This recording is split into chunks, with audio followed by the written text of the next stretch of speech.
I want to thank you for joining us. And I want to remind you to please, if you have any comments or question, or if you have trouble hearing, please put a comment in the chat, and I or the technicians here who are all ready to help you.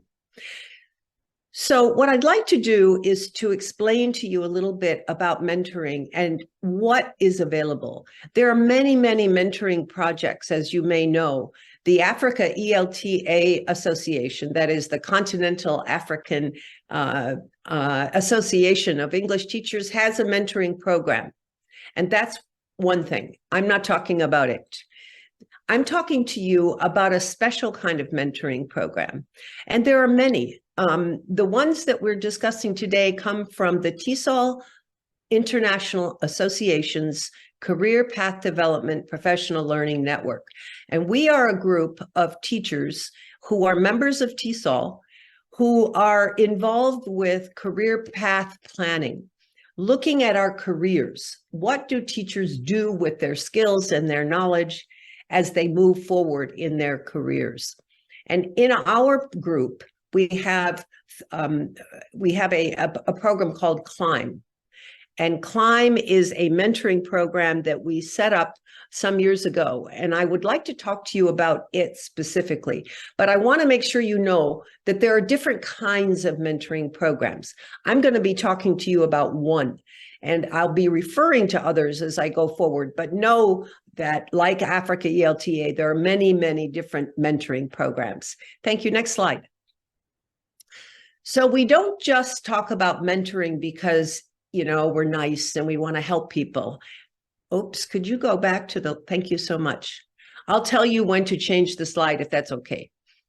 So we use evidence to do a kind of research-based mentoring program that I'm going to talk about here. We created our program by looking at three sources of evidence. One was based on a book that I wrote, and I really did a lot of research on teaching, mentoring, and coaching. We surveyed our members. We got surveys, and we do this all the time in our group, but we surveyed members early on, and we discovered that they really wanted us to do a mentoring program. And finally, the collective experience of our TESOL team. Our leadership team is sort of, I don't want to talk a long time about it, but it's really important that you know that one of your own beloved teachers and my beloved friend, Judith, is on our leadership team in the TESOL Career Path Development Professional Learning Network. We have also members in North America, members in Uzbekistan, in Bangladesh, and I might be leaving out somebody, Kenya. Our members are leaders, and we have monthly meetings in which we review, and, oh, I forgot Singapore. We have a member of our leadership team in Singapore who actually runs the CLIMB program. You're going to meet her later on in this presentation. So we draw on our own experience, the surveys we did with members and literature, and the research that's already been done. Next slide, please. So I'm going to talk about three aspects of the CLIMB program: designing it, how it was designed, how we came up with it, design, also the implementation, what we actually do, and finally the evaluation. Always when we do professional development, we should be thinking about design, implementation, evaluation of that program. So in 2019, just before COVID, as I said, I was working on a book that I'll be describing briefly later, but one of our leaders, Mick King, whom you can see in this photograph, some of you may know Mick. He lives in Qatar and works there as an English teacher. And Mick was on our leadership team, and he and I created a design for a mentorship program for TESOL CBD PLN based on those three factors I already presented in the previous slide. And there were two key features that we identified that Mick was really the leader on this. One was that it be led not by the mentor, but by the mentee. So in a mentorship relationship, there are at least two people. There's the mentor and the mentee. And I'll be defining those in just a minute. Also, we wanted our program to have goals. And those goals are set together by the mentor with the mentee. We named our program, we decided it needed a kind of catchy name, and we named it Climb. And one of our leaders, Julie Lake, who's at Georgetown University Law Center, and I think maybe Judith and others, put their heads together and came up with this name, Climb. Climb stands for collaborate, learn, inspire, motivate, and build.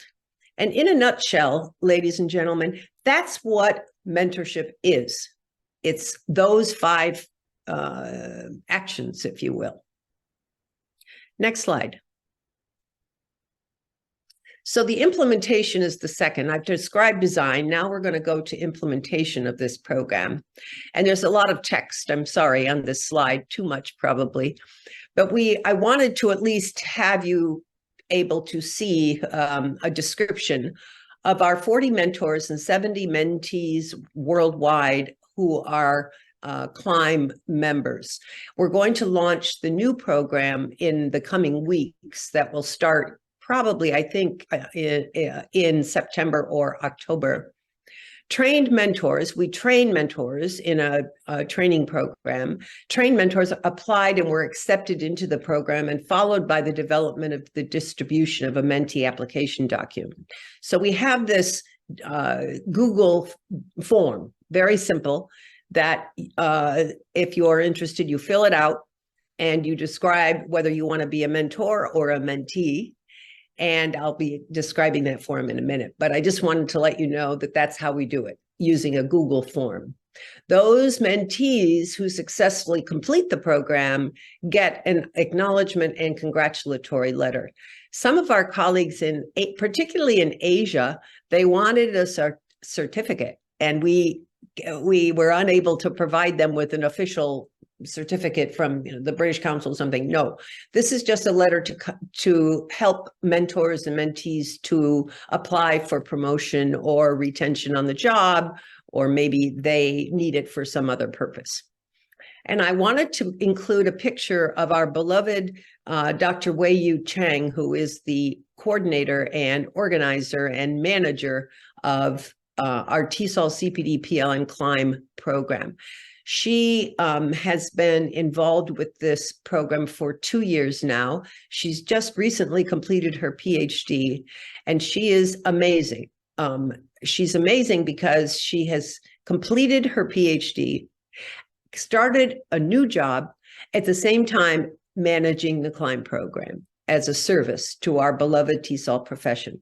I'm so grateful to Wei-Yu Chang for her amazing organization, commitment, and just her spirit of Climb. I love her, and thank you, Wei-Yu, wherever you are this morning, probably sleeping somewhere. She lives in Singapore. Next slide. So evaluating the Climb program. Each year, we dedicate some time in our monthly meeting to look at our program, to look at the mentoring program and decide if it's working or not. Should we change some things or not? We had a very large number of mentees last year and few mentors. And so we had to juggle a lot to have some mentors had 2 or 3 mentees. It's better if we have 1 or 2 mentees, but because of the popularity of the program, we had to make some changes. So this is a Zoom meeting. You can see Judith there and the rest of our team discussing the Climb program. We look at the strengths and weaknesses, we make revisions, we listen to Wei-Yu's thoughts and challenges she's had, but mostly we just have fun and we meet these amazing colleagues from around the world whom we wouldn't have otherwise gotten to know. Next slide. So getting down to brass tacks here, what's a mentor? Well, many people have a wrong idea about a mentor, and these are 4 of the misconceptions. Next slide, please. So a mentor tells you what to do. No. In our program, the Climb program of TESOL CPD PLN, a mentor doesn't tell you what to do. You, as the, whoops, could you go back? Thank you. You tell the mentee, as a mentee, The mentee tells the mentor about his or her career path. The mentor asks very important questions, sometimes hard questions for the mentee. And the mentee goes away and thinks about these questions, comes back, gives some answers. Mentee sets the program. So it isn't the mentor telling you what to do. What the mentor does is brings their experience, their compassion, their cooperative spirit to the table. But the mentee is really in charge of his or her own experience and professional career journey. Now, next slide. A mentor's your boss. Well, sometimes I have been fortunate, and maybe you have too, to have had very good bosses. And bosses can be mentors, but we in Climb do not think of your boss as your mentor. We think of ourselves, well, I'm your mentor, for example, you're a mentee in our program. You might have a boss who is very, very cooperative and supportive, and that's good. But sometimes we don't have bosses like that. In fact, often what we've noticed is that our mentees come to the program because they are in professional contexts where their bosses are not supportive and they are having difficulties on the job. So they need a mentor to help them through this sometimes difficult patch in their journey. So sometimes a mentor is a boss, but not in our program. A mentor is not a boss. A mentor is a caring, involved, experienced, maybe senior colleague. Next slide. A mentor is an expert. I mean, that is true. And all of these are true to some extent. Mentors are experts. I'm an expert on some things, but I don't know everything. I've never been to Kenya, for example. So if I have a mentee from Kenya, like I was lucky enough to have with Judith some years ago, if I have a mentee from Kenya, I learn from her as well as she learns from me. So a mentor is an expert. I've been in 40 countries and done English language teacher education, Arabic language teacher education in many countries, about 40. But that doesn't make me an expert on everything. So Judith might come to me with an issue that is specific to her context in Nairobi with secondary level students. And then I'm not an expert on that. I know that I'm not an expert. So I ask key questions of Judith. And if she doesn't know the answer, she goes to find those and brings them back to us. So you can see that it's a collaborative relationship, a learning relationship based on trust and competence. Next slide. So mentors are not always old. We think of them to be, but in some cases, and I'm going to give you a couple of examples, but in some cases, mentors are younger than we are.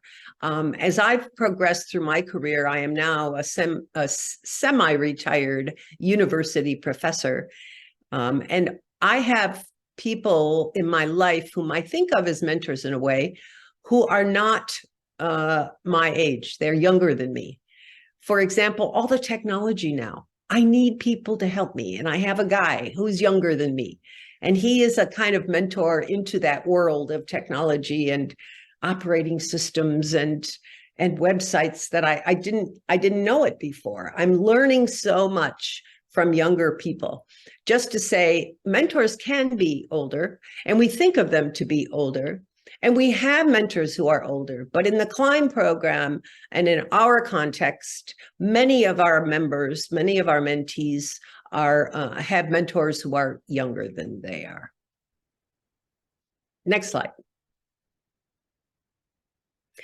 So mentors are really none of what I have just described, those four, but a mentor are neither teachers nor coaches. But what's the difference? Let's move on, because I want to tell you what mentors are. Mentors are trusted advisors. Yeah, they're people that we trust, and they're people that we can give a secret, right? Yeah, I'm planning to leave my job, but I don't want to tell anyone. I can tell my mentor and feel confident and trusting that my mentor isn't going to tell anybody. So trust is extremely important in a mentor relationship. A teacher is not a mentor. A teacher demonstrates and shows students how to do things. But mentors are not teachers only. They can be, but they aren't only teachers. Trainers, you've heard that word, teacher trainer. And I've often taken umbrage a little bit to that term because it sounds a little like a dog as a trainer or a horse. Yeah, you train an animal. But teacher training is a term, and it's more of a dragging or coaxing. I don't know. Anyway, sometimes we train as mentors. Sometimes we have to help mentees to learn things in a way that might be described as dragging or coaxing. Not all mentees want to do what they say they want to do. So that's an interesting point, I think. And I want to put a shout out here. I should have put it in red. Coaches. Coaching is not mentoring. It is really a transporting from one place to another.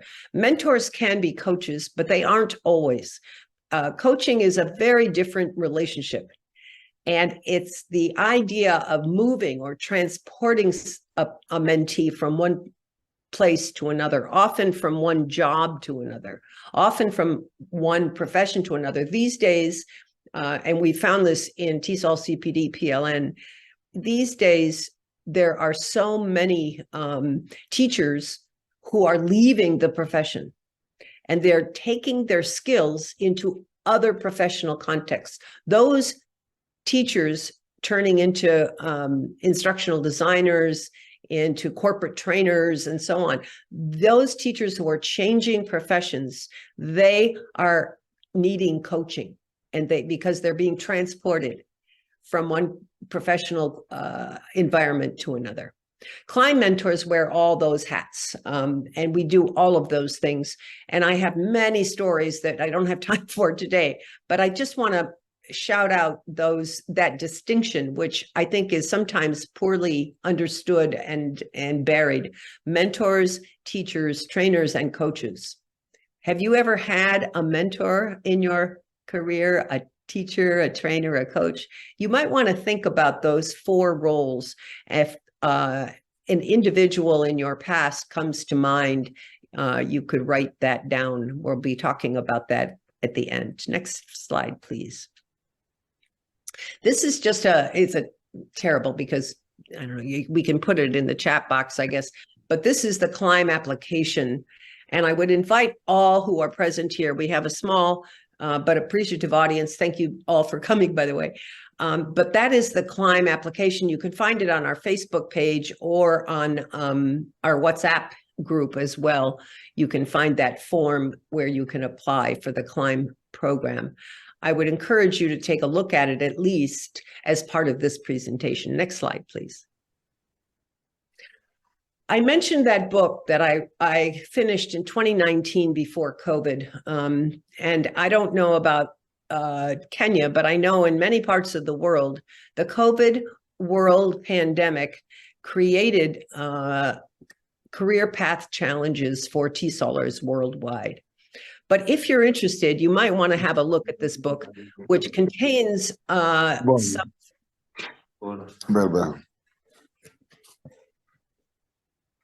Sorry, I didn't hear your question. Okay, I don't know. So this is a book, the first one that I am aware of on TESOL career path development. It is created opportunities, I think, for teachers. Oops, I think we're getting some interference. Can you mute? Okay, sorry.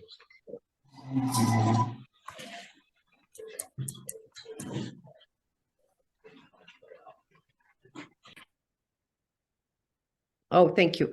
So this book is of interest to those who are sort of looking at career path development issues in their own lives. And it contains my analysis of the research, some surveys, some case studies of amazing teachers, again, before COVID. We need a new one, I think. Next slide.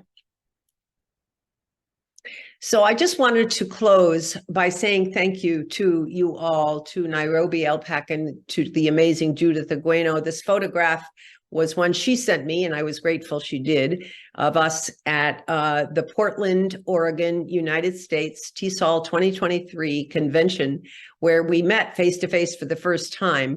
Judith was my mentee in the CLIMB program in 2020, I think, 2021, Judith. And it was a quick story, and there are many, by the way. The stories are so much fun. You should do a whole conference on stories in Kenya. The quick story is that Judith and I met. We did a Zoom-based CLIMB program together for about a year, at the end of which I left the United States and I went to Uzbekistan to do a project for the TESOL International Association, a group called English Speaking Nations was the name of the project. And I was an English coach for teachers in elementary schools and secondary schools across Uzbekistan. While I was there, I got very sick. I got sick. I don't know what, something happened. But what did happen was that Judith and I continued to talk to each other on Zoom. And really, Judith became kind of a mentor to me. And we had already established this relationship between mentor-mentee when she was a mentee. But when I got sick and I was feeling a little bit tired and not sure what I was going to do about my contract because I had to come home as a result of this illness. But Judith was such a great colleague, friend, mentor almost in that environment. And I wanted to make that public statement in this recorded presentation. Judith, thank you so much for all you do for me and for Nairobi and for Kenya and for all teachers worldwide on our leadership team in TESOL's career path development. Next slide. Thank you